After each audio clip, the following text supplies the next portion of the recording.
meeting to order this evening. So I will call on Trina to do a roll call for us. Yes, Mayor Hill, Here? Commissioner Tankersley, Here. Commissioner Gormley, Here. Commissioner Christensen said she'll be just a few minutes late, but should be joining us, and Commissioner Tate. I'm sorry, I didn't hear you. I just asked if you were present. Oh, I'm here. Sorry. Thank you. That's okay. Thank you. Well, thank you, Trina, and welcome to our commissioners and staff and visitors this evening.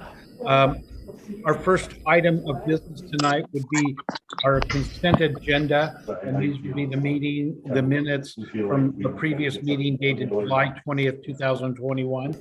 Anyone would like me to take the minutes off of the consent agenda? I'll move for the adoption of the consent agenda. Okay, a second. A second. Okay, it's been moved by Commissioner Gormley and seconded by Commissioner Tate. All in favor, please indicate by saying aye. Aye. Any opposed? So the consent agenda passes unanimously this evening.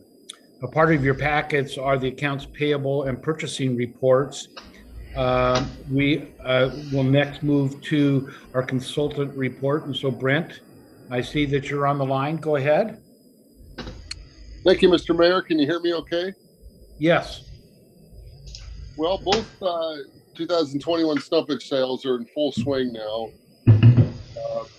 One issue everyone's having in the industry is with trucks. And so Boise was willing to open up their facility on Saturdays. And so that's a day when there's a lot more trucks available. So we're doing considerable shipping on the weekends now. And so production's really picked up even since I wrote the letter last week. So that sale's moving along really well, the 103 road. Next month, I'll have some numbers on estimated volumes and values to date. But actually, I would anticipate they'll be pretty well wrapped up here in a month on that one. That's going real well. And the pre-commercial thinning and road maintenance projects are ongoing, which are associated with that sale. 750 road sales been going on for some time, slowly.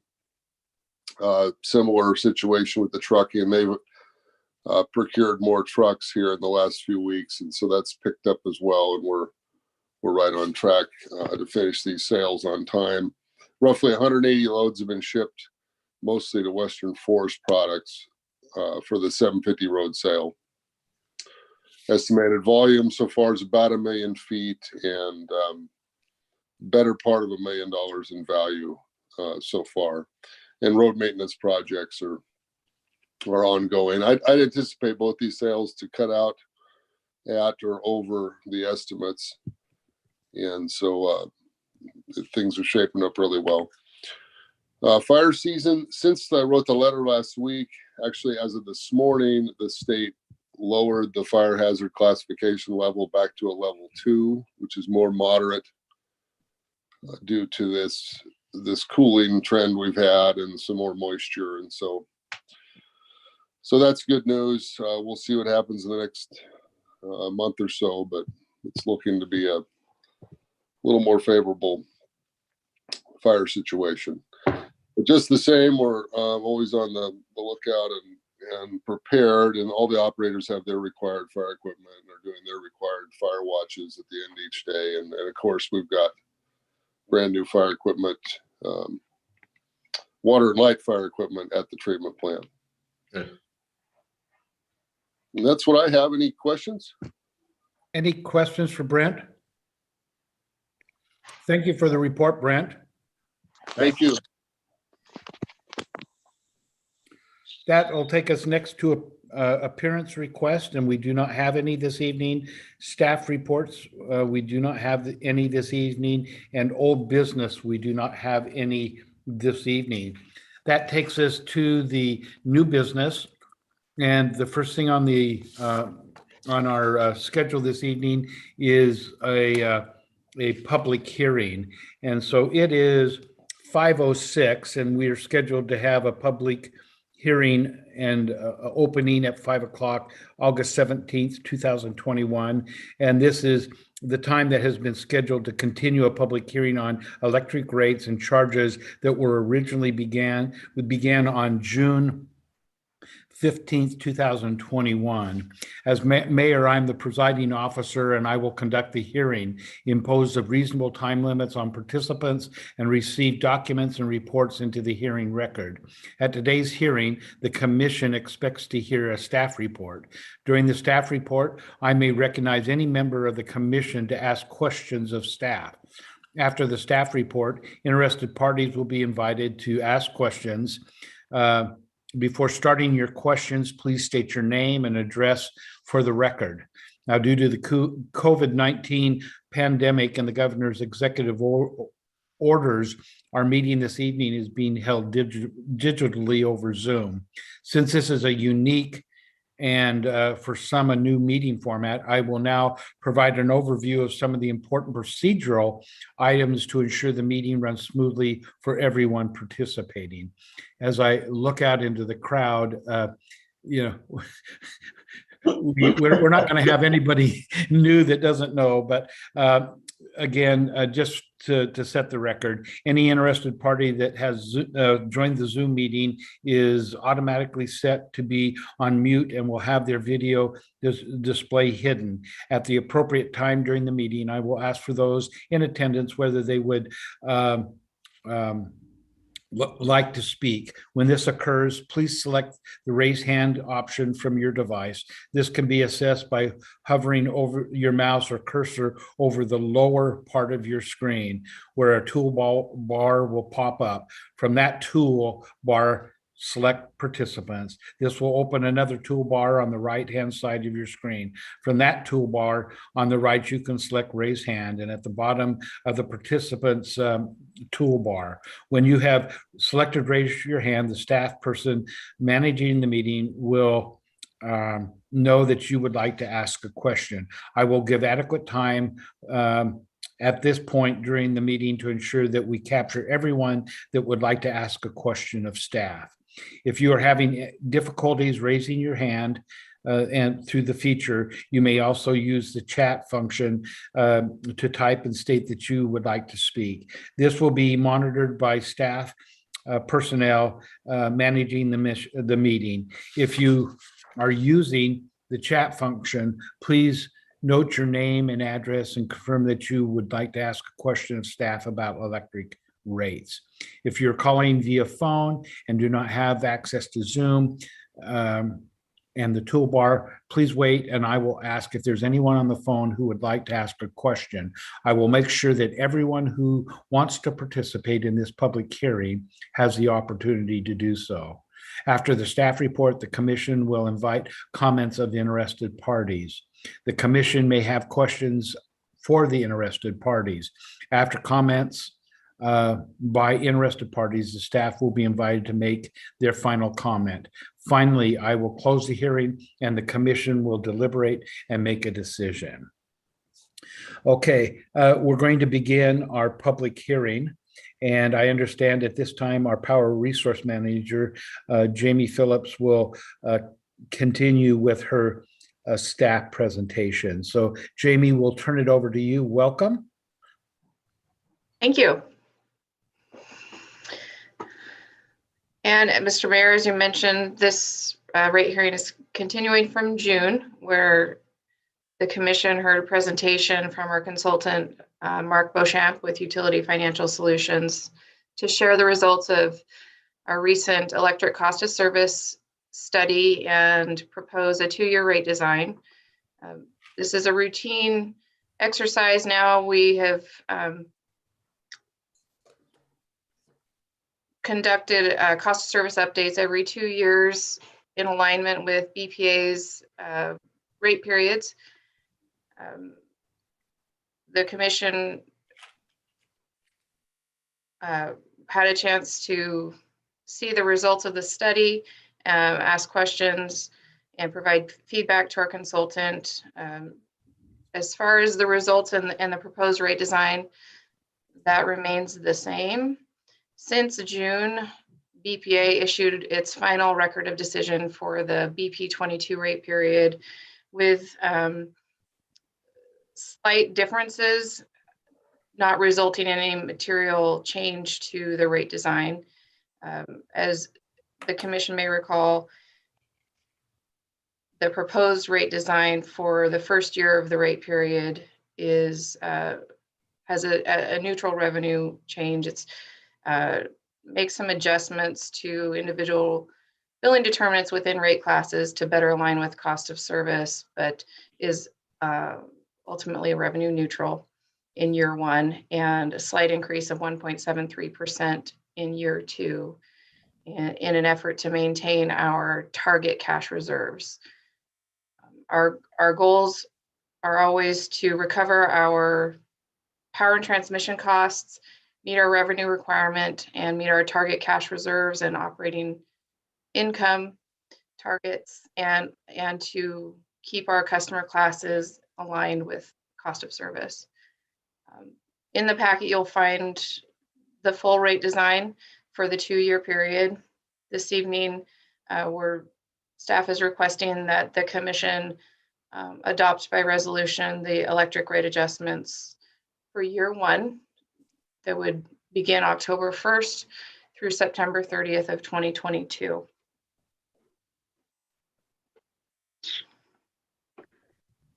Also of note is the settlement that customers achieved with BPA in the proposed, in the rate case. Initially, BPA proposed much different rate adjustments. Customers were unsatisfied, and through collaboration and work with BPA, achieved a settlement to mainly address financial planning within BPA and to keep some of those goals in perspective and keep costs down. So just wanted to mention that was a successful undertaking by customers to collaborate with BPA and negotiate rates. Also included in the packet is some background information and timelines, as well as rate comparisons of Mcminnville to neighboring utilities in the region. As you'll see, the results show that Mcminnville continues to have relatively low rates for the Northwest, something that we are proud to, share with our customers, but more importantly, that we get there by meeting our cost of service and our other financial targets.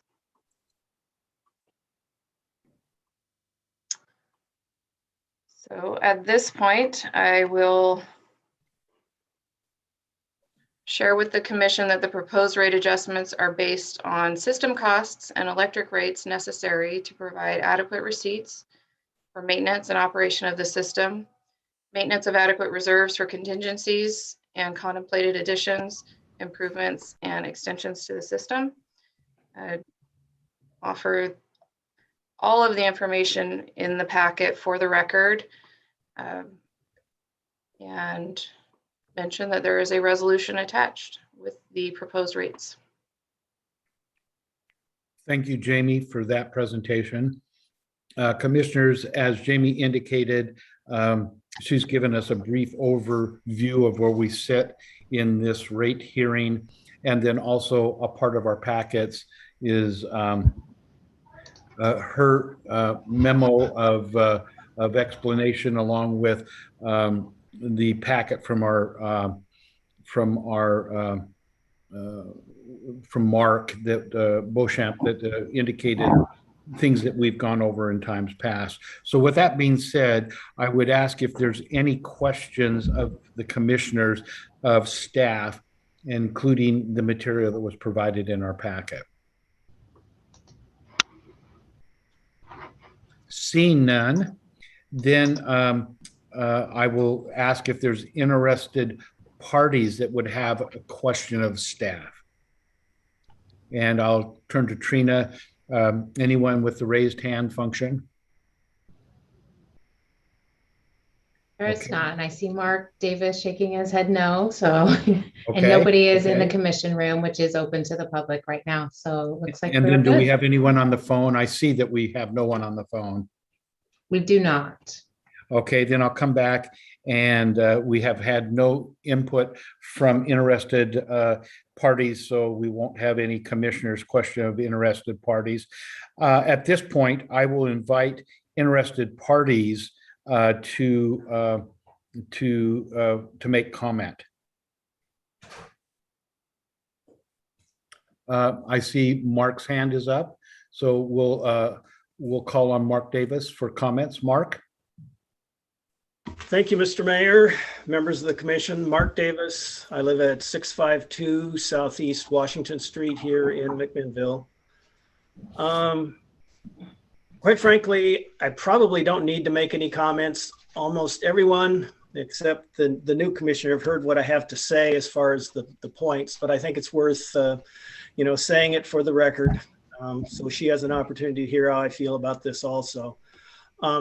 Start by saying I listened to Mr. Beauchamp's presentation a couple months ago. I think he does a very good job. I did not look at the spreadsheet. I did not request the spreadsheet this year. I've looked at it in the past. It's a very professional product, and I think that what he's provided as far as cost of service is justifiable. As he says, there are other assumptions that you could make, but I'm not saying that you should make different assumptions. But there's two, I guess, technical points that I'd like to raise with the commission. One is about conservation of energy. We've had over the past 20 years a gradual increase in the ratio of the customer service charge to the rate that the water and light charges for electricity. Right now, we're at a point where residential customers are paying $15.10 for their customer service charge. Basically, before they turn on the first light, use any power, they're paying $15. And the rate per kilowatt hour is 0.05811. So basically, for a customer to even equal what their monthly service charge is, they have to use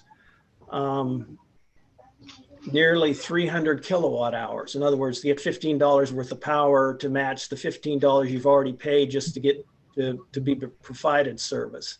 And what I've argued in the past, and what I'm arguing here again tonight, is this does not encourage conservation. These large customer service charges, and I've made the same argument on the water side, and I've made the same argument in front of the city council regarding sewer rate charges, is that these large customer service charges do not encourage conservation, especially for the people that are already saving energy. So I just philosophically disagree with them, and would like to see them change. I understand they won't be, but that's the way I feel about it. The other technical point I would make about the spreadsheet is McMinnville Water and Light is a municipal utility. From my perspective, a municipality is formed by citizens. Therefore, the citizens own McMinnville Water and Light. In traditional rate cases before the Public Utility Commissioner, the investors, the owners of the utility, get a rate of return on their investment. That's one thing that is not present in the spreadsheet. I think that the citizens should be getting a rate of return on the investment they have, since they own the utility, not the corporations, not the limited partnerships. I mean, municipalities are formed by people. So I feel like that to some extent, the customer service charge could be reduced by the amount of a return on investment that the owners of the utility should be getting. My final point is kind of philosophical, and it's not really directly relevant to rates, but I want to make it anyway, because it's, a large reason why I'm talking about this is, we're continuing to see a push for fairness, efficiency, and the spreadsheets are all around us that are moving this forward throughout our society. And I mean, I think the result of all this push for fairness and efficiency is having a human impact.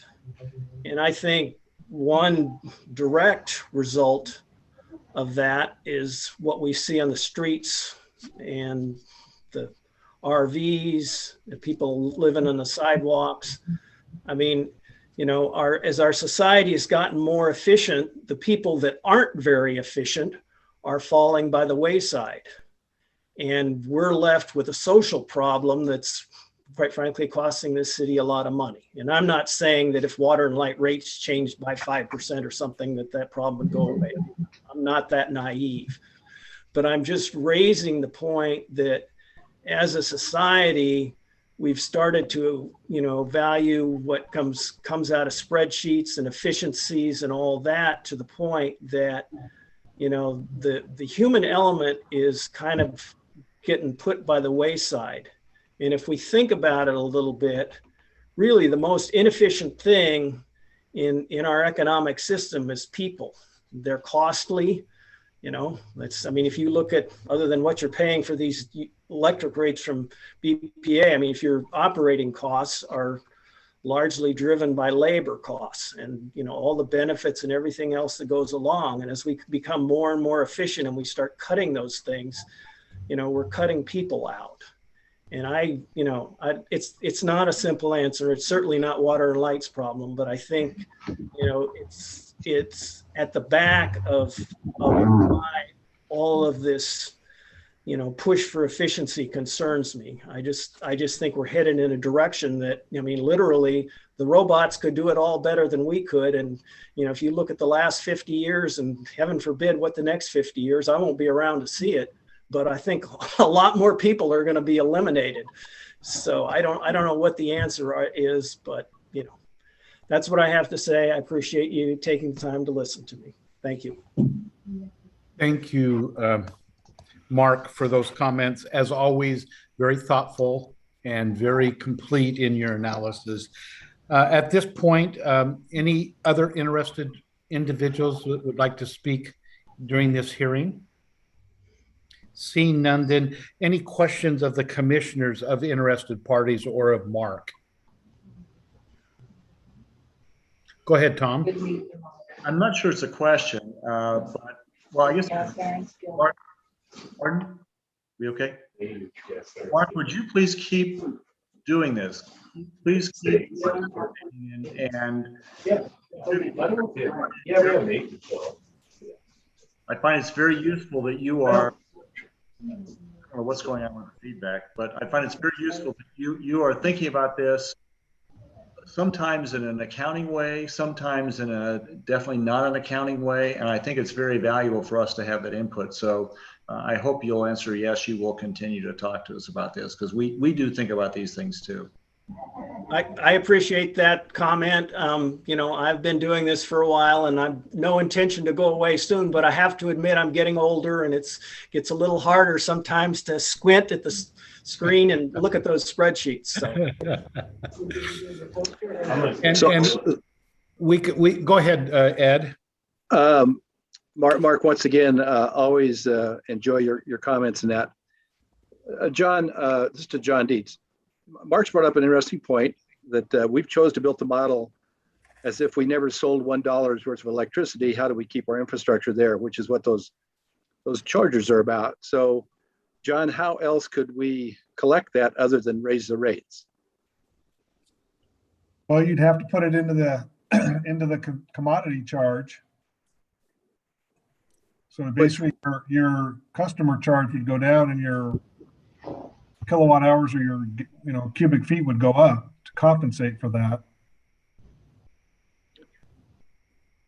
So I know, Mark, it would be interesting to have a cup of coffee with you and talk about those things, because it's kind of like this industry. I hate I hate demand charge. And at our little company over the years, the demand charges, went crazy for just, having enough electric service to do a bunch of welding in the shop where we might not do any welding for 2 months or something. And so it's an interesting philosophy that utilities have about raising money to pay for the infrastructure, even though it may never be used.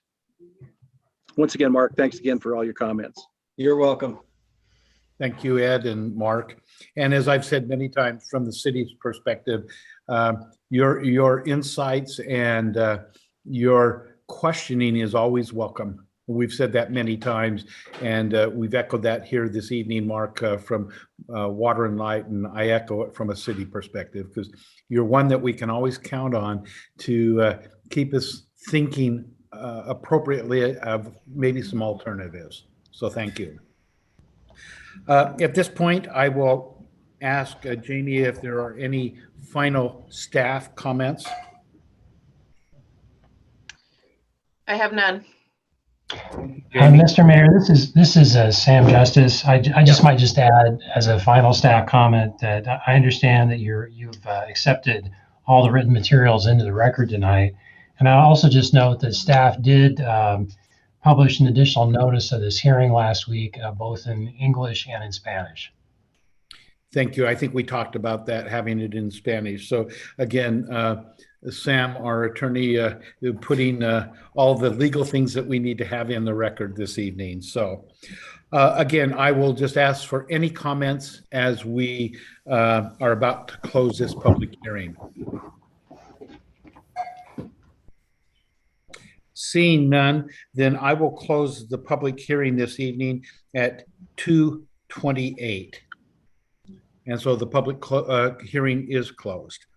At this point, let's go ahead and deliberate among the commissioners, and so that we can go to a decision and action and resolution on this.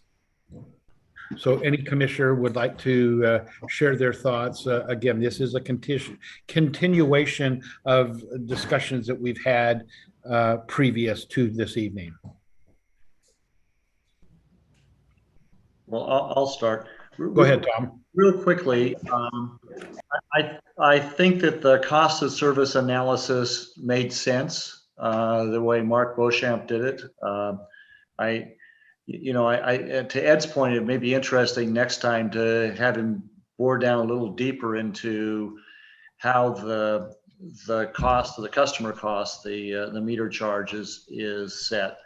But I think the idea of sharing that cost, because if you want to be hooked up to our system, we have costs to be ready for you, and we have costs to read your bill and to read your meter and to bill you, whether you use a few kilowatt hours or a lot. And I don't think that changes very much. So I think it's important that we try to allocate those fairly, so we don't have, for instance, somebody who is can't afford to or doesn't choose to take advantage of our weatherization programs and such, and they don't have a lot of money, but they have a more energy heavy use house. We don't punish them by putting my customer charge on them, where I can afford the efficiencies and have taken advantage over the years. So I think that's important. I think in response to one of the things that Mark Davis said, one of the things that I'm pleased that we do, and I think this budget does too, or that this rate system does too, is we try to keep the rates down so that rather than tacking on a profit or a return on investment like PGE does in front of the PUC, we provide lower rates to our citizens. And they benefit because their homes pay for powers at lower rates, but also that there are businesses here that can provide jobs for them and their families. So I think that this budget continues to do that as well. So and also I would rather have our staff than robots. Just Thank you, Tom, for those comments.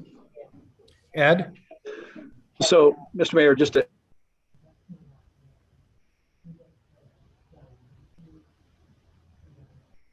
just to echo what Tom has said, I agree with him and I'm ready to vote. Okay. Any other comments from commissioners? I'll go ahead and again, I appreciate Mark's approach, and I think it might be wise, next time that I'm sure Mark has a spreadsheet that would have the differentials that we're talking about. It's just putting our numbers into that spreadsheet. But at the same token, in our last discussion, I truly appreciate that we are trying to keep the rate at the rate increase at a minimal level. And we could have this year, as Mark suggested, maybe not raise rates, but I'd hate to see us get to a point where when we have the need and we want to recover, it'd be much greater. And I think it'd be incrementally smaller. And I think people can budget and be able to handle that in a much better way for their households. And so I likewise also feel really comfortable with the analysis and the recommendations. I'll go ahead and open it up. Any other commissioners have any comments? Mr. Mayor, when you're ready, I can read the resolution by title. Okay, Sam, would you go ahead and read the resolution by title? This is resolution number 2021-23, a resolution adopting electric rates, charges, and fees by the city of Mcminnville, acting by and through its Water and Light Commission. Okay, we've had deliberations on this, and so do I have a motion? I would so move. And a second? Second. It has been moved by Commissioner Gormley and seconded by Commissioner Tankersley that resolution 2021-23 come before us. And so I will ask for a polling of the commission. Trina? Yes, Mayor Hill, Yes. Commissioner Tankersley, Yes. Commissioner Gormley, Yes. and Commissioner Tate. Yes. And so be it known that resolution 2021-23 passes unanimously this evening. Okay, let's move on to our next item of business, which would be a review of our investment policy. And so, Mark, we'll turn it over to you to update us. Again, we've got the memo that you've sent out to us in the packet. Go ahead, Mark. Thank you, Mr. Mayor, members of the commission. So the fourth quarter 2021 investment report is provided for review of the commission along with the investment policy. The policy requires an annual readoption even if no changes are made to the policy. Staff's not recommending any changes to the investment policy at this time and recommends readoption by resolution. The fourth quarter investment report, which I mentioned was included, shows not only the last quarter of fiscal year 2021 and the results for that quarter, but it also shows the annual results for the whole fiscal year. Total earnings generated were just over $400,000 between our two investments in the short-term and intermediate funds. Our rate of return, average rate of return, pretty low, less than 1% on both of those funds, but they were better than our alternative investments provided in the policy. Normally, the investment report would have with it two additional, they're called fund facts. They're provided by the Oregon State Treasury, one for the short-term and one for the intermediate fund. The only one that was available at the time the packet was put together was the intermediate fund. So what we'll do is we'll provide the report along with both of those fund fact sheets for both the short-term and intermediate funds. We'll provide those as part of the financial information in next month's packet. But we still thought it would be wise to present the quarterly report at the time we provided the investment policy to the commission for review. So with that, I'll answer any questions the commission might have. Okay, thank you, Mark, for that report. I recognize for the record that Commissioner Christensen has joined us now. And so I'll open it up for any questions that the commission have of Mark on the investment policy. Seeing none, then Sam, I'll ask you to read the resolution by title only. This is resolution number 2021-24, a resolution adopting an investment policy for surplus funds of the city of Mcminnville, a municipal corporation of the state of Oregon, acting by and through its Water and Light Commission. Thank you. Any further discussion? Mayor, since I was not a participant in the discussion or the presentation, if I abstain, do we have quorum? Yes. We have quorum, Jody. Okay, thank you. I will be abstaining from this vote. Thank you. Okay. And so do we have a motion So moved. and a second? Second. It's been moved by Commissioner Gormley and seconded by Commissioner Tate. So we'll ask Trina to poll the commission. Yes, Mayor Hill, Yes. Commissioner Tankersley, Yes. Commissioner Gormley, Yes. Commissioner Christensen said she's going to abstain, and Commissioner Tate. Yes. And so for the record, resolution 2021-24 passes unanimously with one abstention. We're going to not go over item C, fiber division cash transfer, and we'll bring that up at a later commission meeting. Let's go down to our next, which is Northwest Requirement Utilities, the NRU board appointment, and we'll turn that over to John Dietz. John? Yes, thank you, Mayor Hill. So as part of our membership in Northwest Requirements Utilities, Northwest Requirement Utilities is a group that advocates for the 55 customers, which would be the 55 BPA customers that are load following customers. As part of that membership, we have a seat on their board. Staff is recommending that the commission appoint the general manager to that position on the board. And I believe Sam has a resolution for that as well. That sounds great. Let's do it. Any further discussion or questions?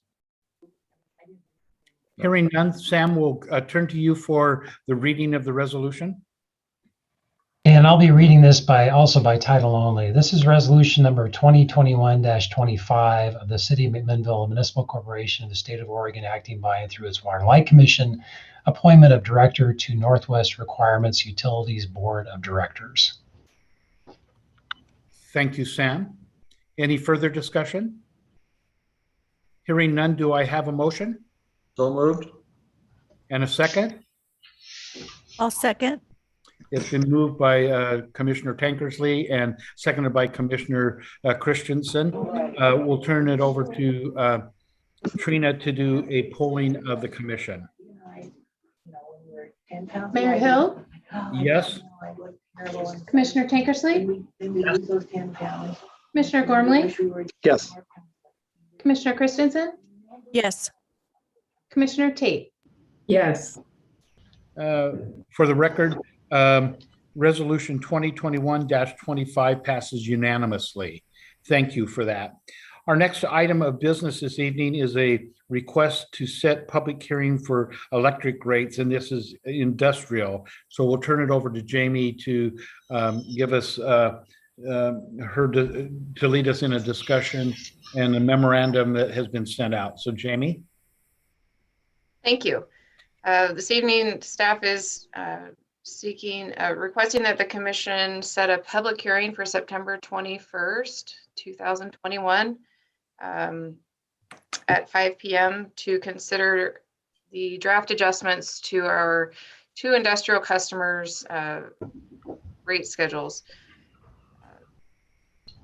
This does not affect the terms and conditions of their power sales agreements. It's the exhibit that handles things like rate period high water mark and distribution charge. The affected portions of the schedule is primarily adjusting the customer's rate period high water mark in response to the BPA BP22 rate period beginning October 1st, where BPA reassesses the output of the federal hydro system and allocates customers their portion of the system and rate period high water mark. In the next 2 years, the federal system is projected to decrease its output. Apologize for the typo in the memo in that first paragraph. Federal-based system will see a decrease in the next 2 years. Therefore, the industrial customers will see a decrease in their allocated rate period high water mark. Cascade Steel moving from 37.862 average megawatts to 36.309 average megawatts. Air gas moving from 4.479 average megawatts to 4.295 average megawatts. Also included in the draft adjustment will be an adjustment to the distribution charge for Cascade Steel from $59,680 per month to $62,070 per month. This charge is intended to capture Mcminnville water and lights overhead and depreciation on facilities. And that charge is reviewed in our cost of service analysis performed by Utility Financial Solutions and recommended by our consultant. Other than those, there are no changes to the schedules. Again, the proposed adjustments would become effective October 1st, 2021, after a rate hearing in September. The draft schedules are attached in the packet for review and have been discussed with representatives from Cascade Steel and Airgas. Staff will submit final rate schedules for commission approval should they choose to schedule the rate hearing in September. So, Mr. Mayor, the staff then is would be looking for a motion to set the rate hearing September 21 at 5 p.m. and direct staff to advertise that hearing for the public record. So moved. And before I take that, any further discussion with staff from any commissioner? Seeing none, then we have a motion on the table. Do I have a second? Second. It's been moved by Commissioner Gormley and seconded by Commissioner Tankersley. All those in favor of moving to a public hearing, please indicate by saying aye. Aye. Aye. Any opposed? Okay, the commission has approved the request for a public hearing at the prescribed date and time as indicated in the packet. Thank you, Jamie. Next, we have a discussion on Zone 2 implementation study, and this is with water up in Zone 2. We've had a few discussions over the past couple of months on this. So James, we'll turn it over to you, and note that you have given us a memorandum of staff findings on this. Go ahead, Ed. So having read the memo, I thought the expectation the board had was you're going to give us some unit pricing that you would take back to Howard Astor and his group. So I'm concerned that, do we have buy-in yet by them, or are we just punching numbers out and we don't know if it's going to work? What we're doing in order to get the number, go ahead, Tom. Tom's got it.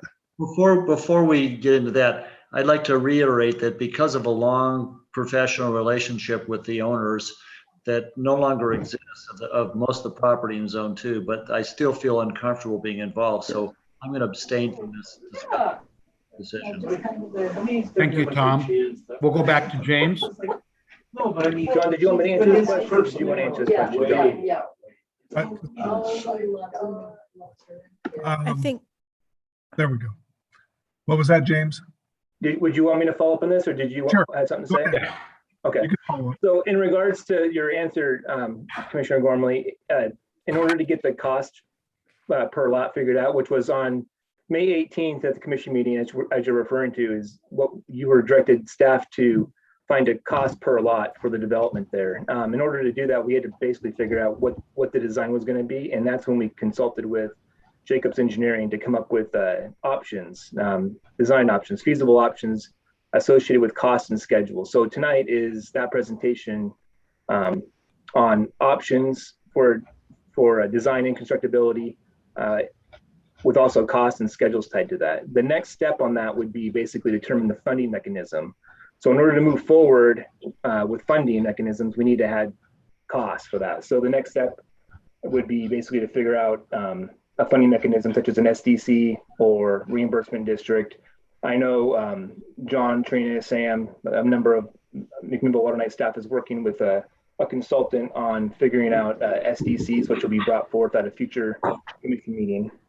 And then also the commission is going to have to, on the SDC piece, commission will have to adopt an actual SDC rule. But in order for us to give a plan to the developer, we had to go through these steps to get there. I do think, just based on my conversations previously with the design engineer, this was one of the options. The options haven't changed all that much. And I think Mr. Massey and Adams go through the presentation, you'll see that this design supports the 2011 water system plan, just in more of a phased approach. Okay, well, I'm not trying to be difficult, but clearly, if the customer is not able to afford this, we are wasting our time with going forward. So there should have been a conversation with them based on these rough numbers that Craig has provided you. Now, am I being difficult, or did Jody or Kathy, do you remember differently than that? So okay. So the actual report isn't just for the development that was brought forth. It isn't just for that one developer. We're looking at zone 2 as its entirety. Whether the developer that came forth with Mr. Astor with his development plan, if that works for him with these costs, that works out fine. But when we looked at this as a whole, we're looking at all of zone 2 and the future moving forward. So these options are to accommodate the urban growth area for zone 2.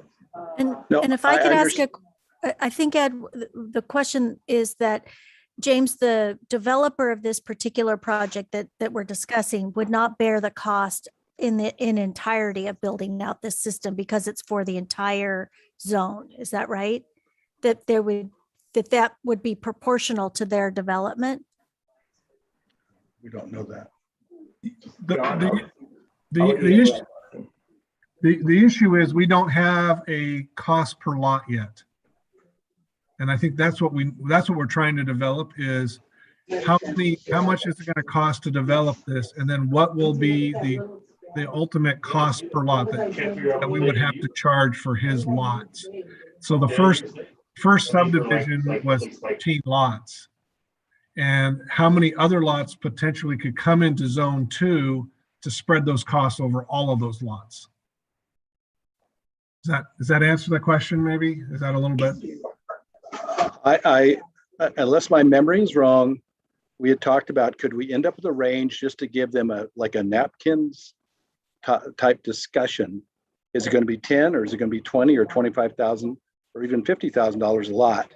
Because if they can't go forward, then I think we're spinning our wheels. Now, I understand about the global picture of all this because I've been involved in it for a lot of years, but I thought specifically you guys are given direction to deal with what the lots are going to be.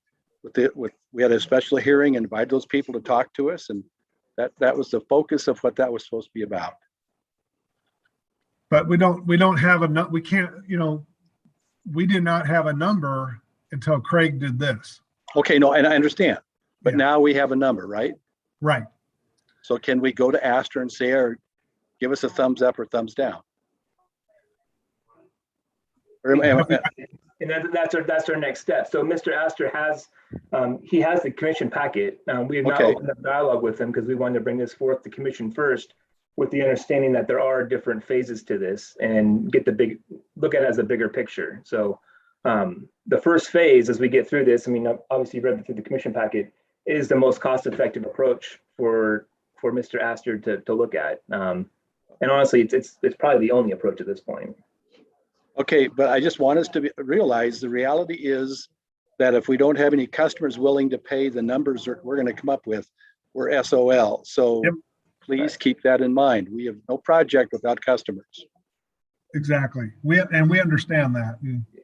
And this should not be on water and light. We didn't bring the ground into the city. We didn't choose to put lots on it and that. And this is an expense I think that the people developing should pretty much bear as we've discussed for years. Right.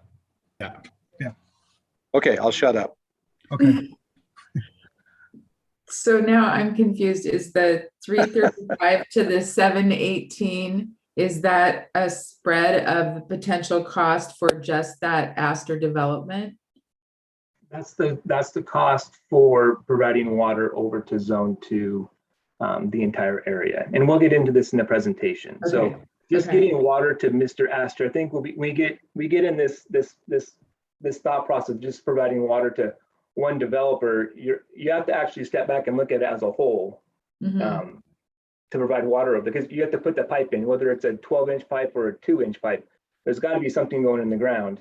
We have a pump station out there, which we'll discuss also, but this concept we have here accommodates both the developer that came forth. That was part of the scope of work, is taking in the Mr. Astor and his engineer, their proposed development, and they're phasing to that. And then also looking at phase 2 as a whole, incorporating in what the city has for an urban growth area, and how do we accommodate other developers in the future that want to build in this area. So when we do our investment, as we do with Mcminnville Water Night, we're looking long-term as well as short-term benefits on this. And Mr. Massey and also Mr. Adams will get to that in the presentation here. And I encourage you to ask questions as we go along to make this open dialogue as the presentation takes place. But Kathy, don't forget what question you asked, because if we don't have that first customer, we are just absolutely wasting our time. Yes. Right. We understand that. But in order to get to that decision-making point, we have to go through this process. We all understand that, but going back to what your direction was originally, I just think you're off a little bit, but I'll shut up. Okay. Any other questions? And if I'm not mistaken, then we are prepared to have Jacobs make a presentation to the commission this evening. Is that correct, James? That is correct. So we have Mr. Massey. Mr. Massey, he's done a lot of work with Mcminnville Water Night in the past. Many of you know him. He's worked on the 2011 Water Master Plan. He also, as you can see with his screensaver behind him, was oversaw the design and construction support, engineering support for the water treatment plant expansion. With him also tonight is Mr. Adams, who has an extensive background in engineering design and project management. And he was the one that did majority of the drafting of the preliminary design study, which is included in your packet as well.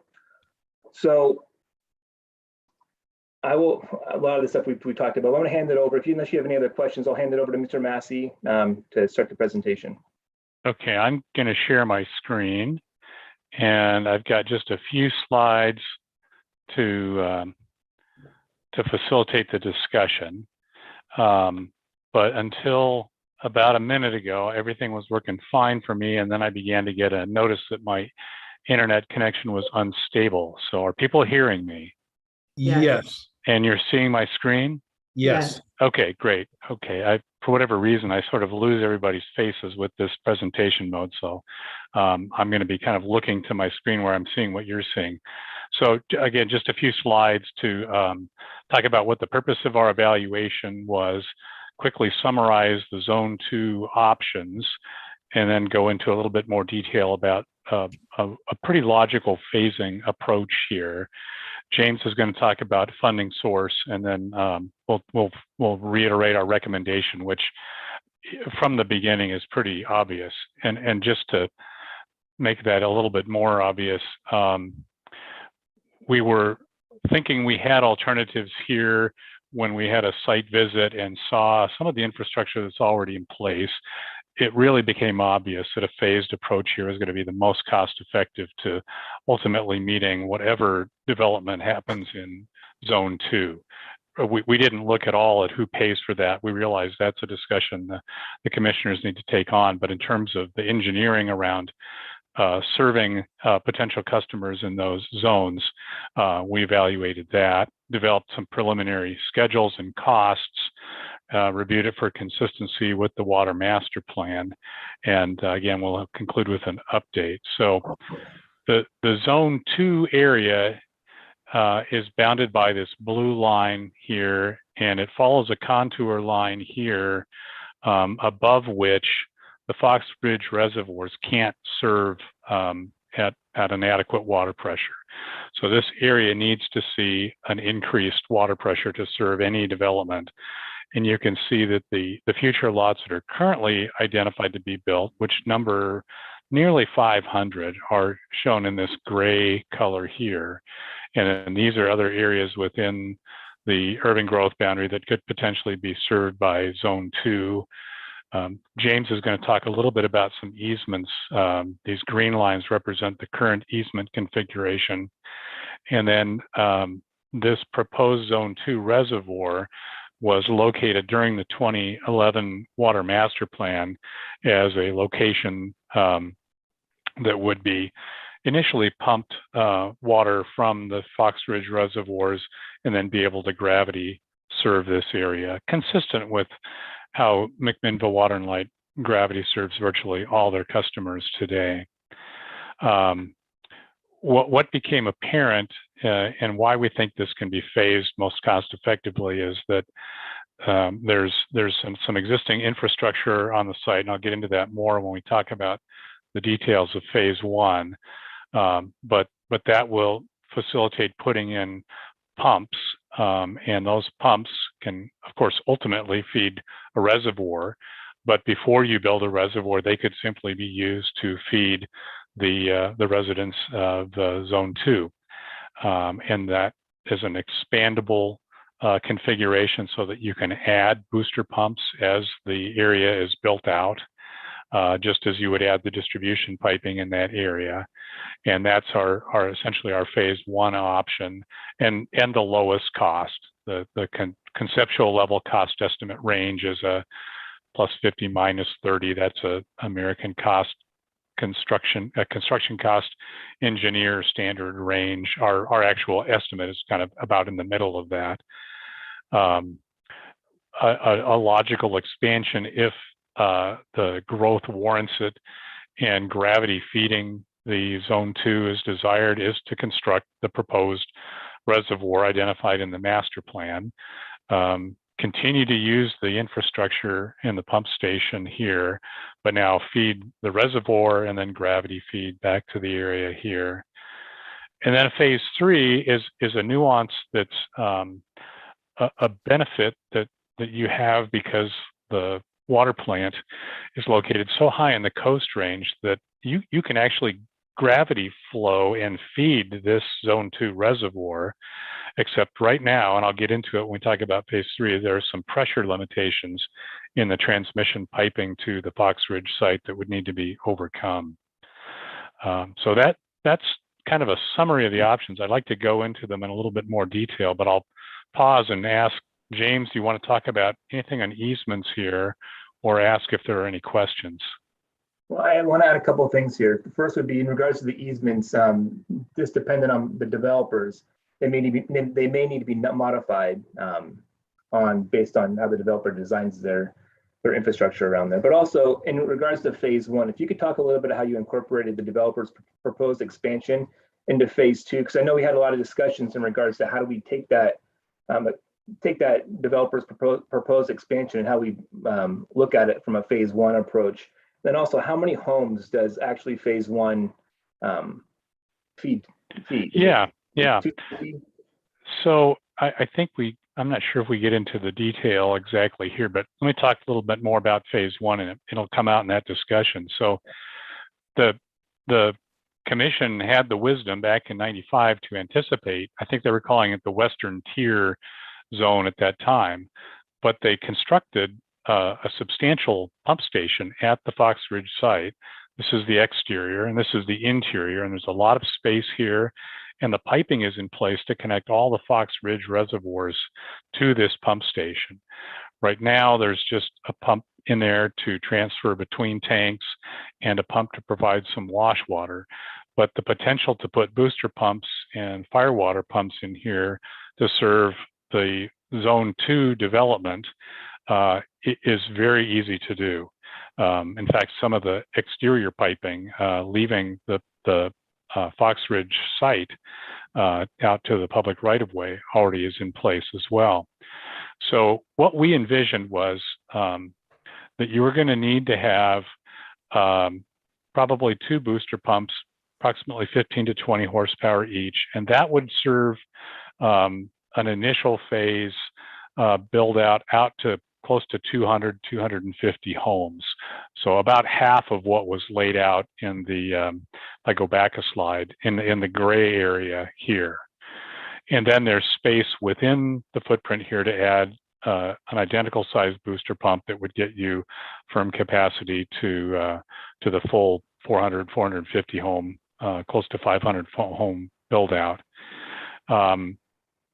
There currently isn't a way to provide the 1,500 gallon per minute firewater flow that's the standard for the commission, and so we've included 2 firewater pumps for that, and that would also trigger needing to have backup generator power for that and a surge suppression tank, which actually has an additional benefit. It's something you need to have in the event one of these firewater booster pumps stops suddenly and you have a water hammer in the piping system. It also can provide the low flow need during the initial phases build out here when nighttime demand into the system for just domestic water use is low. Also included is all of the electrical and control equipment associated with it. And all of that adds up to, a cost of, somewhere in our estimate was, say less $500,000 just based on our quantity takeoffs and so on, and then this range. But that would be pressure Zone 2 by pumping and about 200 homes, which, at the rate they're proposing building homes, if that were to continue, that's probably serves you for the next 10 years at least.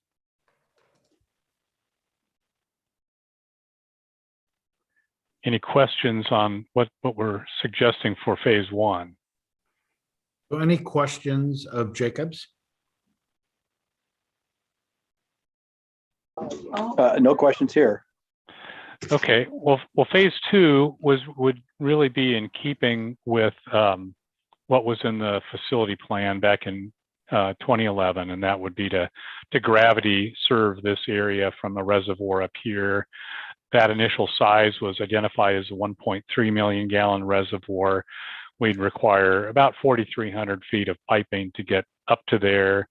But the booster pump size that would be a part of phase 1 could be used again for phase 2. In fact, that gets you firm capacity to the average day demand for the full build out area. And then you could reach max day demand with the additional booster pump.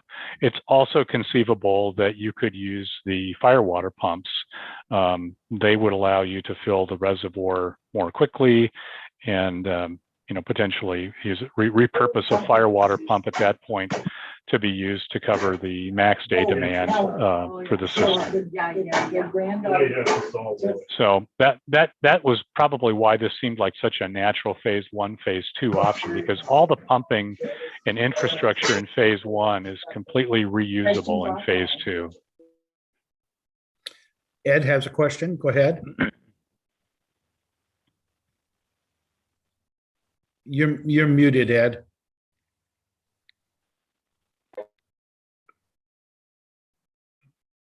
Still muted. There. So, go ahead, Craig. What about backup power for all of this? Do we have a generation figured for this at all? Yeah. There's a generator in phase 1 that it would have to provide full redundancy for the fire water pumps, and that also is adequate capacity for the duty booster pumps. Do we ever do like a duplex generator setup just if one fails? Or I guess I've never seen a hospital or anyone, a couple of them, but just this is so important for. Yeah, no, it's very standard practice to have redundancy for the fire water or backup for the fire water pump. How about the generators though? And I guess I never see double generators. Just yeah, I haven't seen double generators. Generally, power and conventional line power and generator is the backup that I've seen most every utility use. And they're always on a maintenance cycle to where they're tested like monthly or whatever. So. Yeah. In fact, I think in some utilities they do it weekly. Yeah, but at least monthly. And as Water and Light probably knows, the emergency use of the generator has one requirement for sound attenuation. Regular exercising falls under the conventional codes, but what we have costed here is a totally enclosed and sound attenuated engine generator. I'll add to that. In regards to the double generator, the only time I've seen a double generator is for a 911 dispatch center. Typically, from an engineering standpoint for utilities, is just a single generator for water, wastewater facilities, even electrical. Okay, thank you. Yeah. And also going back to Craig's comment, the generator we have at the facility here is also a sound attenuated generator. That's a standard for us. Yeah. What does that mean? It would meet the sound pressure levels, the noise at the property boundaries. You wouldn't be a violation of noise ordinance in the city. So physically what it means is if you looked at the housing of the generator, you open the doors, it's actually baffled inside. Mm-hmm. Yeah. And the inlet and the outlet for the cooling air have special attenuation, so you're not broadcasting the engine running everywhere. Okay. Did you say phase 1 would take care of growth for 10 years? Well, it's hard to put it down in terms of time. It's easier to express it in terms of the number of housing units based on typical housing density, and then what the water master plan identifies for per capita use. So somewhere in the neighborhood of 200 to maybe 250 homes. And how quickly would they build that? Well, they're projecting in this color-coded map here. It's kind of hard to see, but what's colored here, they're showing being constructed over about a 3-year period, and that's somewhere around 90 to 100 homes. So if you were to assume that rate were to continue, then you would be looking at adding an identical booster pump station to the 2 that we would put in initially in about 10 years, and then you would be covered for basically the balance of the build out as they've shown it here. Mm-hmm. Is that all the same property owners for all of that expansion? James would have to speak to that. I don't know. That's what was provided by Mr. Astor in regards to development.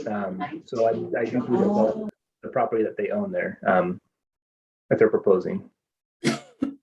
There is additional property inside the UGB, but that would be up to those property owners. I was just trying to figure out how many of those eventual 250 homes, if those would all eventually be lots that would be developed by Astor, or is it a mixture of? They have the ability to develop more than that, yes. Okay. There was a maximum, if I remember right, of 900 homes. Wow. That was in the zone. Yeah, so that would definitely have to be into these areas here, or maybe even over here. Mm-hmm. Yeah, it would be to the north. Okay, so this way here, yeah. And this is the contour line, above which you need to be providing them a higher pressure than what the current Fox Ridge reservoirs can provide. Mm-hmm. let me just talk about zone or phase 3 briefly then. It's, again, because the Scott water plant is at such a high elevation in the Coast Range, you could actually, you have enough driving head to deliver the water to the Zone 2 reservoir at its future elevation and location about 95% of the time, maybe most of the time. At the full build out of Zone 2, on the max day, you might have to pump some water from the Fox Ridge reservoirs up there, but that's not currently an option available to you because there are a couple of segments of pipeline that have some pressure limitations on them. And those are actually affecting how the system is operated. You're reducing the pressure at the plant to avoid overpressuring those sections. You still have enough pressure to flow to the Fox Ridge reservoirs by gravity, but to get the additional elevation back up to here, you would then exceed these pressures. These pipelines all are on a schedule to be replaced in the next, I don't know, 15 years, 20 years, I think, James. It may be a little farther out than that.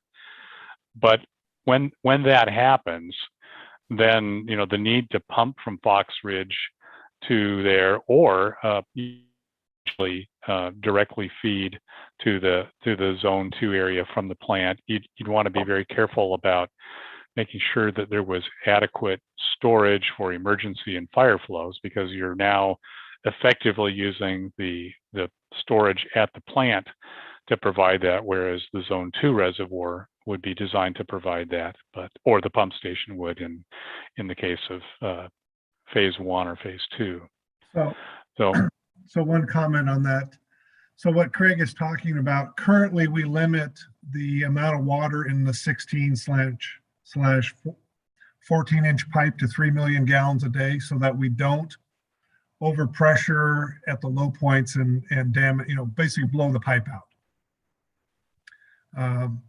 One of the things that we're looking at and we'll be looking at is where the two pipelines diverge, that first piece there. The 16-inch actually goes to over a higher elevation there than the 24, which reduces how much we can flow through the pipe because of the change in elevation. So one of the things we're looking at is when we start looking at redesign of the transmission line is moving that line closer to the 24 so they have essentially the same gradient downhill, which would actually help improve that situation. Yep. Ed's got a question. John, this question's for you, but totally different subject, but very much connected. I keep losing the redundancy issue. Have we taken into account the fact we might have a water demand sitting on the hill like this? When you mean sitting on the hill? I mean, right now, I think most of the projections we've had for the potential plant we have off the Willamette would be to supply Mcminnville in what, the next 15, 20 years, plus the other cities. But do we have potential for another 1,000 homes figured in that, you think? Yeah, we've got, 10 million gallons, essentially we'll have 10 million gallons of water right on the Willamette. Okay. And so right now our high demand was 11.3, I think. So we have 10 million roughly of the senior right plus the 22 million of the other right.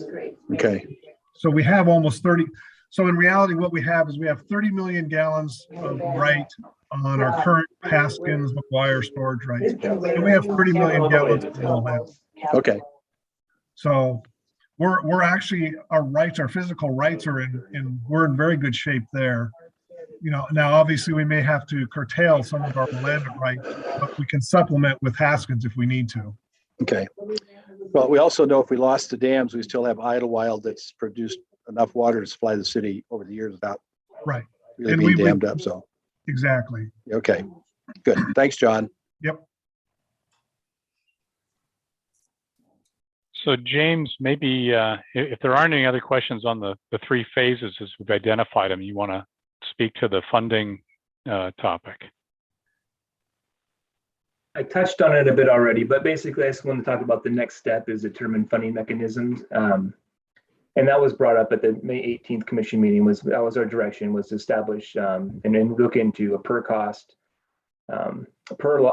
lot cost for development of water infrastructure in zone 2. And that was the purpose of this presentation, is to develop the cost of the project. And once you know the cost of the project, you can figure out the cost per lot. So the next step is basically to find out the funding mechanism. So we currently don't have a funding mechanism in place, and that could be an SDC, a system development charge, reimbursement district, or currently we have the extension agreement, which would be basically the developer funds it up front. So all of those 3 options are there if they decide to go that route. But our next step is, and we've already started on this, we're going to be getting a consultant on board to go back and look at the SDCs and update those. That's the system development charges.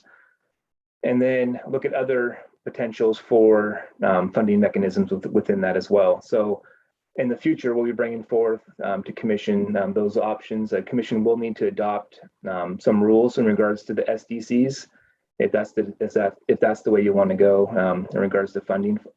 But otherwise, that will be coming forth. I'm not sure at what point. It's not on a calendar yet, but we're looking at in the near future here, hopefully in 2021, to get that figured out. But there's got to be some decisions made on the commission side. And I would go back to Ed's question. If you go back to your first slide on the costs for all 3 phases there, really what the cost is for this is phase 1 and 2, because you're going to have to do both pieces. So that's really truly the cost. It's not just the pump station, it's also the reservoir and the pipe at some point. Well, that's true if you want to have the reservoir and gravity feed, but phase 1 would allow you to do pumped service to this zone virtually indefinitely. But I think that's going back to Ed's question, is the commission's going to have to decide if they want to do that. Yeah. And I might just add one nuance that you would want to evaluate in the design is exactly what you think a potential schedule for, if you're going to stay with a pumped zone 2 option, what you want to anticipate for the expansion of that system, because we made an estimate that was, basically saying, okay, let's accommodate, what does it look like to accommodate half of what might be built out in what's shown in the gray area here. And that ended up being a 15 horsepower pump, a pretty reasonable size. It's a big pump station.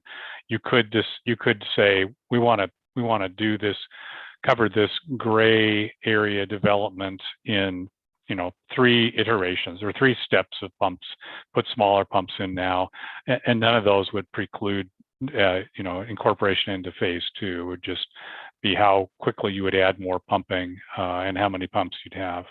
Go ahead, Ed. So Craig, at 335, do you have any fire flow water in there? Yes. That's okay.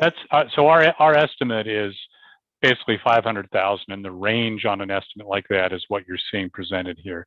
So yeah, there's just a single phase 1 option, and what's in it is 2 booster pump stations that are 15 to 20 horsepower each, 2 fire water pumps, a backup generator that has capacity to run one of the fire water pumps or both of the booster pumps, a surge suppression tank to protect the piping system from a water hammer surge event in case a pump fails, and then all the associated electrical instrumentation and control systems to operate the whole system. So we'd have 1,500 gallons at the fire hydrants and things like that in that area. Exactly. Okay. Great. That sounds great. Okay, John, take 700,000 divided by 20 lots, 200 lots, whatever. Yeah, well, and that's why we brought the option, the comment up about normally development pays up front for these things, like you were alluding to. So. And are we not correct that Craig, that you said we have the high and low, 335 and 718. So in reality, we'd be looking at maybe $500,000 if costs don't get out of hand. Yeah. In fact, if I can navigate it here, I think this was in the study as well. While you're going there, my math would show that if we took, let's say, 500,000 divided by 250 homes, that's about 2,000 each. Yeah. So here's our cost estimate. So you can see, we've got a list of what is included in it and an estimate, and it rolls up to this 478,000. And then an AACE Class 5 estimate range is minus 30% to plus 50% of that number. So that's what establishes the range. But yeah, our estimate in today's dollars for these pumps, the piping, the drives, all the things you've seen here, and some allowances for electrical and instrumentation, and of course planning, engineering, it is that number there. The other thing I would add is we'll have to have some conversation with the commission about the rate for this zone, because there will be higher operating costs in this zone with the pumping and generators and fuel. And so there may be, the commission may want to look at a higher rate in this zone. And would you say that would be a higher water rate as far as usage, or the customer service rate, the base rate? It may be a combination of both, because you have infrastructure you have to maintain. So. Okay. So I think, great. Thank you very much, James. Thanks for putting that together. It looks great. And I think, if this presentation, I think we've kind of got an avenue to approach Howard now, giving him a ballpark. As Ed, you indicated, the back of a napkin, it's even better than the back of a napkin, I would guess. Well, and I think the question will be, since Howard owns a significant portion of property up there, do they fund it all up front for the commission, or do we do an SDC for the subdivision? That'll be a question the commission will have to address. Or John, could we do it in a phase where, the things that would be built in the next, anticipated to be built in the next, let's say 2 years, be up front, and then SDCs for things built after? There could be a number of scenarios in that for those costs, but if you're looking at roughly $500,000, the question would be, does Howard want to front the money? He has the ability to build his other lots after the first 13. Yeah. So the issue we're going to have there, though, is if something happens and the economy takes a big jolt and he only builds, say, 50 lots, if we finance it, we have got a whole bunch of stranded money. And so I think my thoughts were, get the money up front. He's the one that's going to take care of the risk. He can he can suffer the benefit of that also. Otherwise, we got to make the SDC high enough to cover the cost of maybe $500,000 to $700,000 stranded money. Right. And it's not only it's the stranded money, it's just how long does it take to develop the whole thing to recover those costs? I mean, it could be 30 years. We don't know. That all the ratepayers in Mcminnville are kind of footing. Right. And so that's why, if you're going to have this higher zone, you would have a higher rate, because you have costs that everybody else in the system doesn't bear. And so it's not, you want to do the equity and you want to keep it fair, then those people that are bearing those, causing those costs should bear those costs.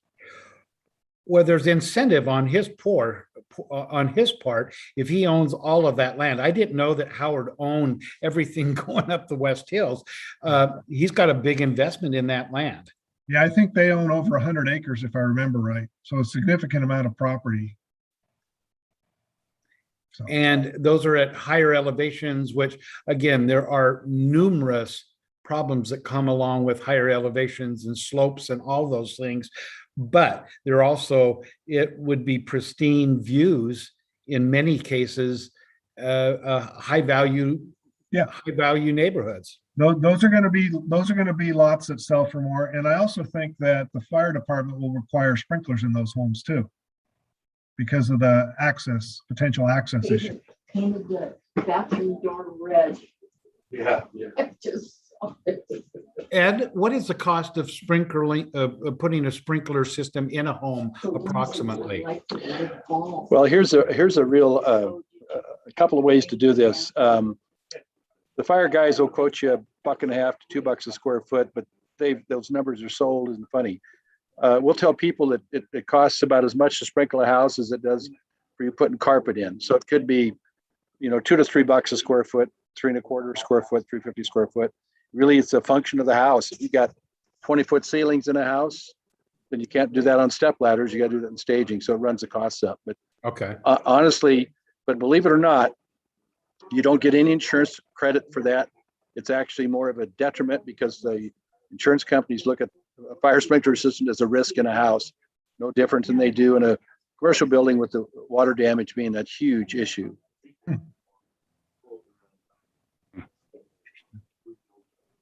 Thanks for that insight.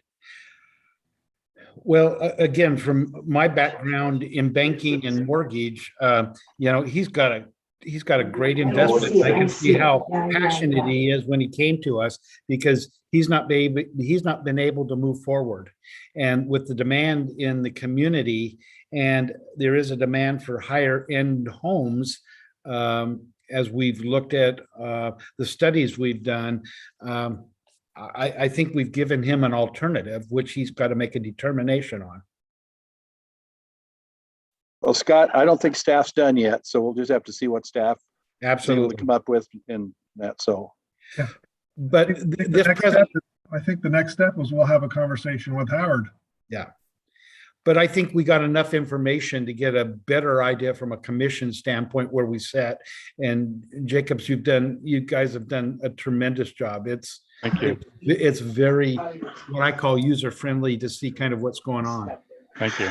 So, Mr. Mayor, before we dismiss Craig, Tom and I know Craig from a different name, so to speak. So, Craig, why don't you tell some of our new commissioners, Nat, who you really are?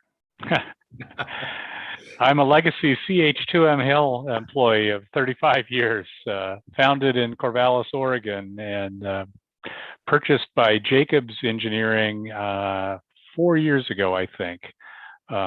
And unbeknownst to me at the time, CH2M Hill was the second largest employee-owned company in the U.S., behind a grocery store chain on the East Coast.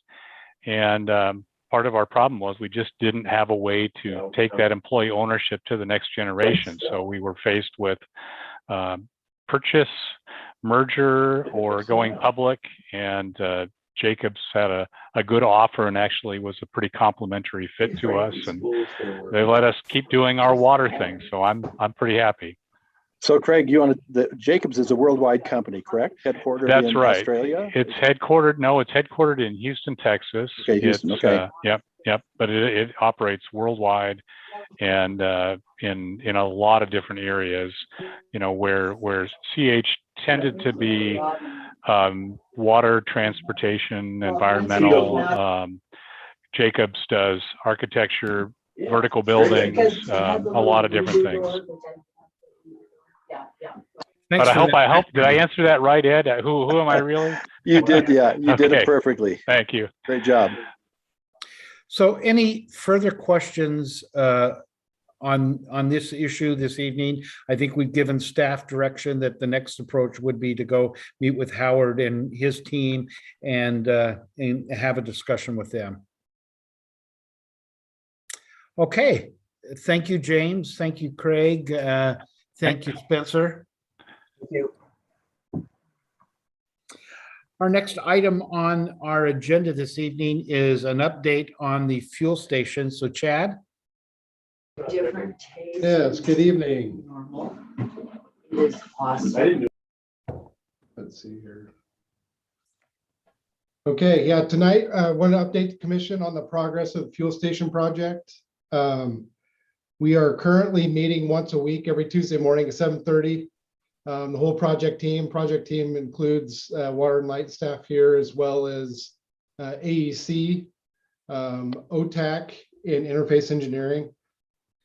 And so I just kind of want to update the commission on where we're at. We're going to need some authorization to proceed forward tonight on a couple items, and then also kind of discuss a couple of the potential roadblocks coming up in construction.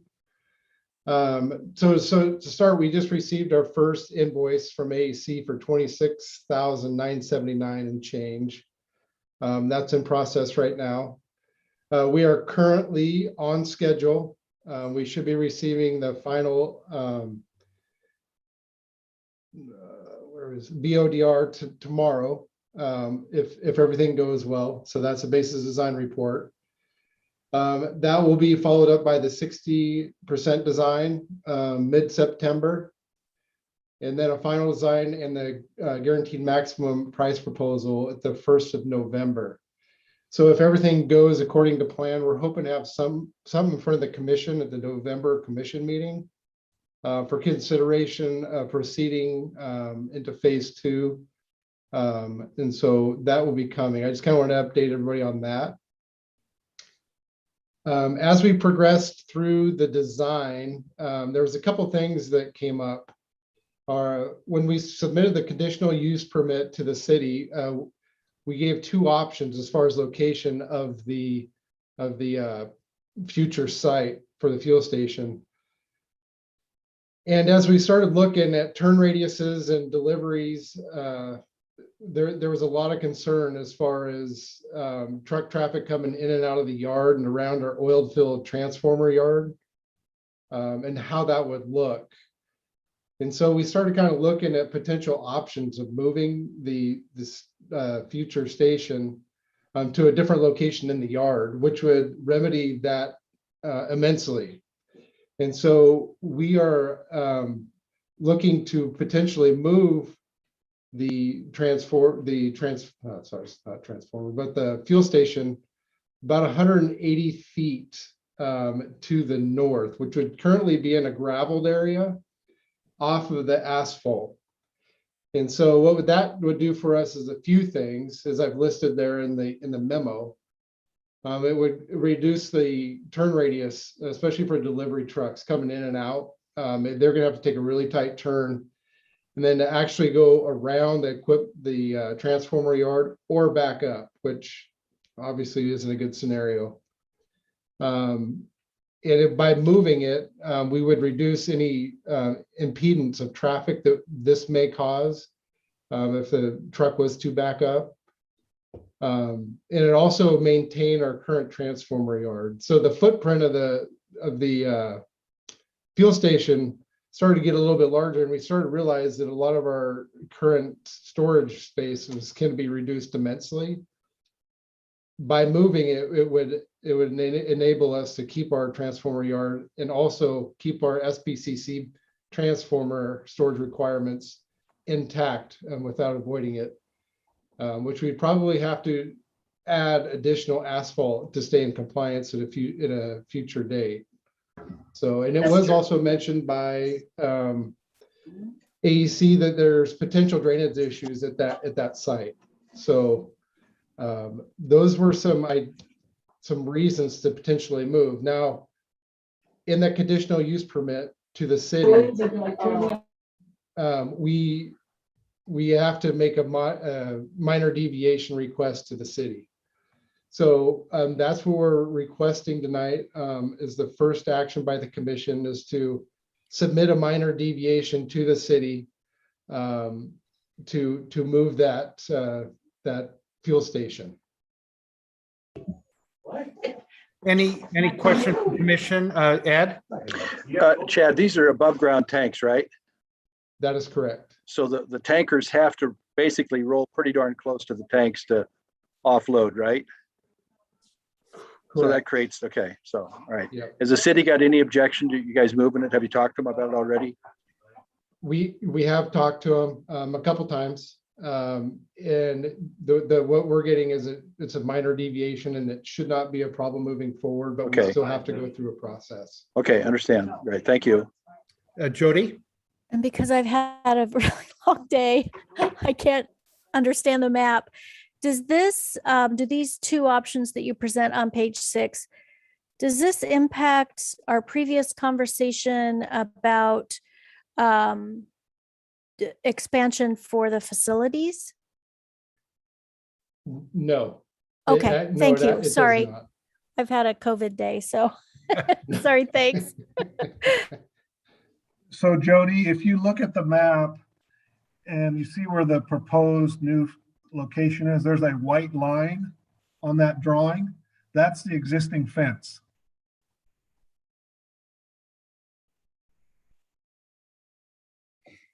And John, is this on page 6, the last map? No, it's the one before the last Okay, drawing. on page 5 then. Yes. And so you're talking about the dotted white line kind of by that tree line? Correct. That is our existing fence line.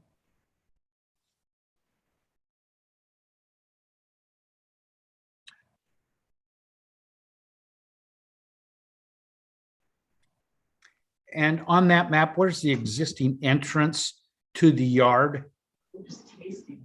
It would be to the east. And you can see that they have a light colored area. That's, if you look, there's a kind of a bold line at the road there. That's our entrance. Okay. Unknown caller. So, Mr. Mayor, I think Chad's looking for a motion from us. Has Sam done a resolution, or we just got a simple motion? I think this is a simple motion. Again, I'll ask if there are any other questions. Okay, so I'm asking for a motion to give staff to. So moved. And a second? I'll second. And Sam? Yes, I'll Am understand. Excuse me, I'm sorry to interrupt. I guess I'll understand your motions to be motions to approve the actions requested that are on Mr. Hudson's memo. First being, That is correct. being authorization to submit for general counsel to submit the application to the planning director for a minor deviation. And then number 2, which is authorization to submit the landscape plan application to the city with authorization for general counsel as applicant and the mayor and the clerk as property owner to sign and to pay the application fee of $905.50. We're getting that authorization just in anticipation of the approval of the minor deviation and then receiving the landscape plan from Anderson. I couldn't have said it better, Sam. That's why he gets paid the big bucks, Ed. Okay, so we have a motion and a second before us, moved by Commissioner Gormley, seconded by Commissioner Christensen. All in favor, please indicate by saying aye. Aye. Aye. Aye. Any opposed? And so, Chad, you've got that to move forward with. I think we've given you the direction to move forward. Okay, thank you. I would like to bring up also material lead times and pricing. As we're going through this, we discussed critical path items and issues, and that was brought forth very early in this whole process. And as we get further and further into this, it's becoming more volatile. The market is on a lot of these items. And so we just kind of wanted to inform the commission that we're working with AEC currently. They're getting pricing on these long lead items. And we may be bringing it forward to the commission as a contract amendment to go ahead and procure those items to get them here to meet our construction schedule of phase 2. I would say to the commission that materials are coming in such sort at times that if we can get our hands on it, we better grab it right away. So we'll probably request soon as we have all the pricing, we will probably, and the contract, then we'll probably be looking for a special meeting.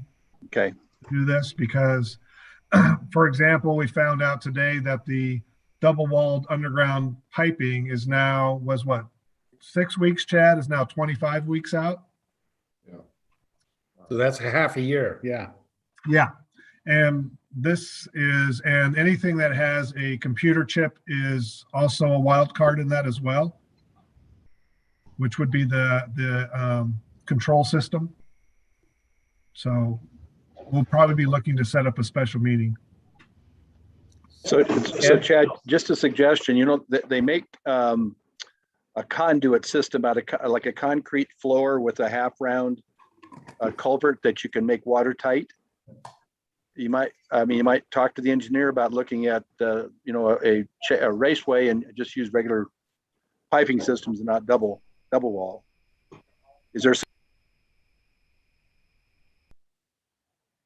excuse me, there's something you can do with structural concrete. We see this being done with steam lines all the time. That it's got to be watertight, and that might be an idea on using my connection here. So anyways, that makes sense to you, Chad? Yes. Yep. Okay. Tom? Mr. Mayor, I am very pleased that staff kind of kept thinking about this as they went through the process and figured out that there's a better way to do it. Thank you.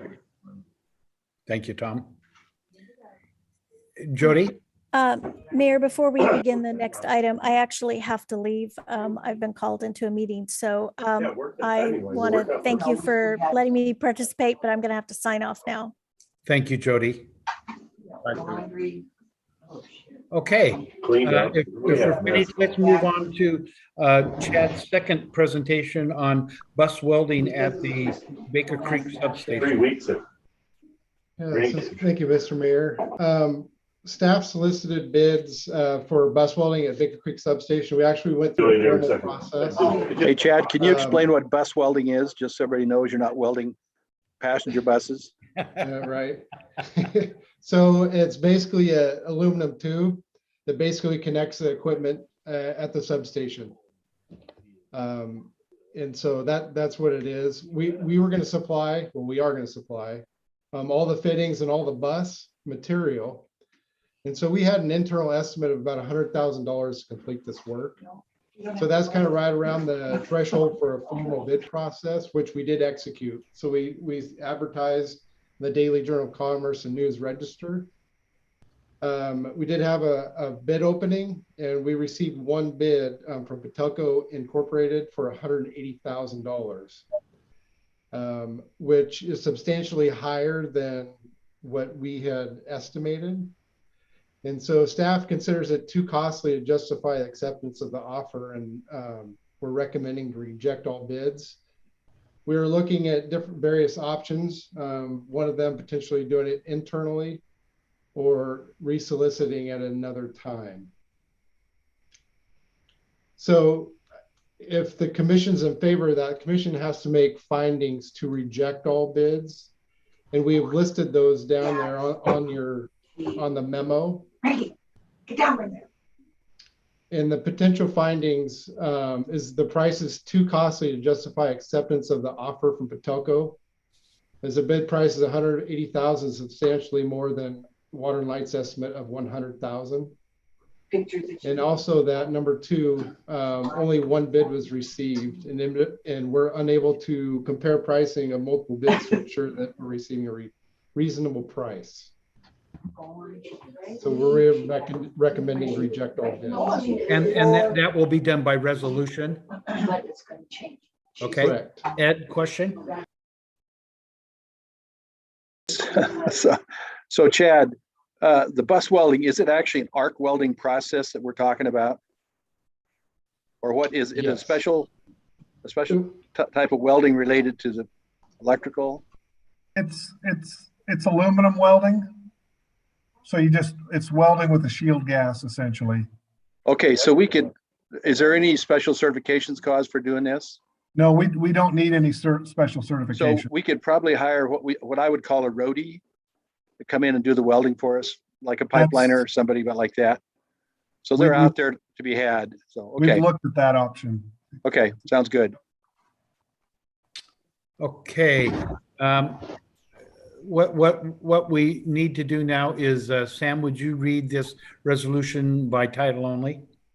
Yes, Mr. Mayor. This is resolution number 2021-26, a resolution by the City of Mcminnville, a municipal corporation of the state of Oregon, acting by and through its Water and Light Commission, rejecting all bids for the Baker Creek Substation Bus Welding and Assembly. That's invitation of bid number 3520006. Thank you, Sam. Do we have a motion to move forward? I'd so move. A second?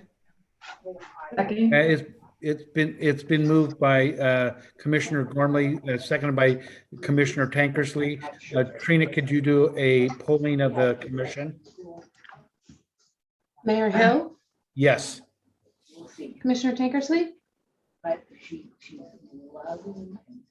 Tom? Tom, we lost you. He said yes.